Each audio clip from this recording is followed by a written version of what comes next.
Pag magulo na. Yo, shoutout guys, another tutorial tayo, another song. So, ang title ng kanta is about Sandali Mula. Ito kay Amiel Sol. Meron siyang kanta no, maganda rin yun, yung Ikaw ang Patutunguhan at ang title nun, maganda rin yun. I-search yung kantang yun guys, no, siya rin ang nagkanta nun, Amiel Sol. So, ito, new song niya sa about Sandali, maganda rin ito guys. So, intro versus choruses, pero mga chords na ginamit guys, ang mag-iiba lang ay ang ending. Okay, tandaan nyo to, ang mag-iiba lang ay ending. So, play natin na intro. Ito rin chords na ginamit sa verses at chorus. Magulo na.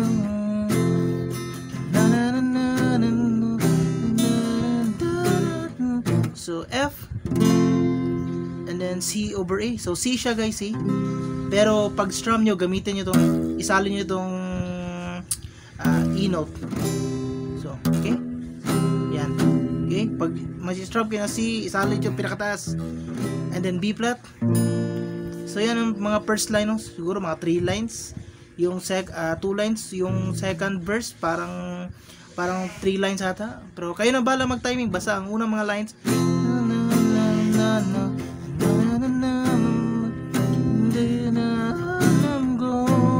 So repeat lang yan. And then ang ending guys na linya.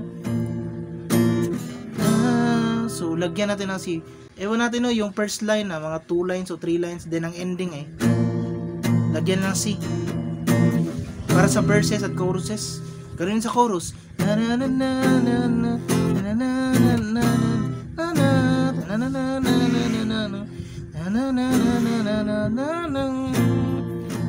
Repeat. Ending, lagyan ng C. Okay na bala mag-timing, basta ang ending ng verses o choruses mayroong C na pabol, okay? So mga unang linya, yan. So nasa screen naman no. Basta ang ending lang mayroong C. And then strum pala ito, down, down, up, down, up, down, down, up, down, up. Okay? Down, down, up, down, up, down, down, up, down, up, down. Down, up, down, up, down, down, okay? Down, down, up, down, up, down, down. Okay? Na na na na na na na na na na na. Okay? Down. And then diretso tayo sa instrumental guys, instrumental part. So after ng second chorus, diretso tayo ng second chorus. Ending ng second chorus. Sinasabi ko basta ending may C. The instrumental part, ito mga chords. So pagkita ko muna 2 lines to. So B flat, C, D minor, F. So yan ang first line. Ang second line, repeat lang, B flat. Second line, D minor.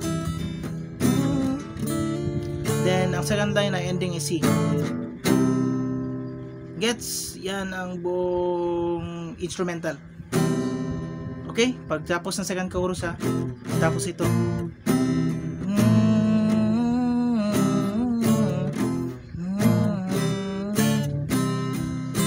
Then, outro tayo. Diretso tayo outro. Huwag yun lang yung kalimutan Then, outro. So, repeat lang yung chords, no? So, twice to. And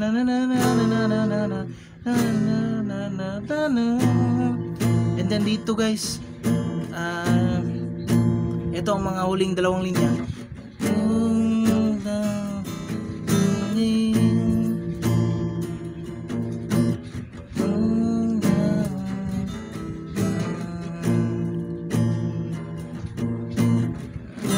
So, last lines ay G minor.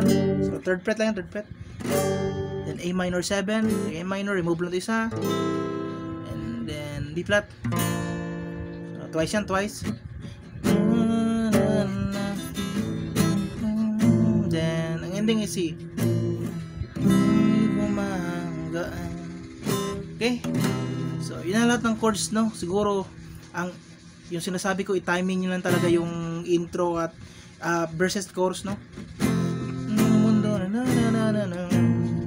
Sa mga unang linya, yan lang yan. Then ang ending, lagyan lang si ending ng verse. Yan, lagyan lang siyang mga ending. Then chorus.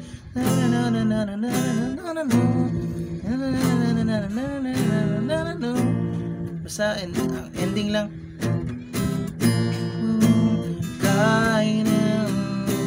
Basta ang ending lang guys, o last line ng mga verses at choruses I see. Yan ang bala mag-timing yan na lahat. At yan muna. Bye-bye.